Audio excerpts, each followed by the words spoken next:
Windows not only let light and air into a room, but they can also be a decorative addition to your home. We're going to install an aluminium louver window right here. Not only do they look fantastic, they allow even greater airflow in and out of your space. And that's energy efficient. The tools and materials you'll need are a custom-made aluminium window with screws and a cordless drill. Step one, I'm going to make sure that my window opening is level and plumb. These new aluminium louver windows come with a bracket to attach to the inside of your window opening. It makes fixing the window frame to the wall nice and simple. Make sure that bracket is plumb and then fix it off.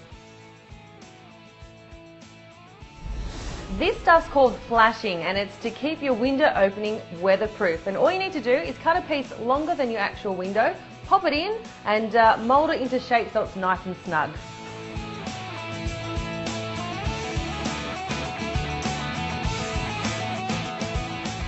Righto, we're ready to install the window, but before we do that I'm going to need a little bit of extra work room, so I'm going to remove a couple of glass panels. On these new ones it's nice and easy.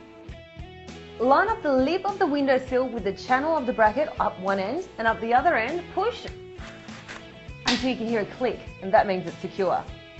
Okay, you just replace any of the glass panels that you removed earlier and you've finished an easy breezy aluminium louver window.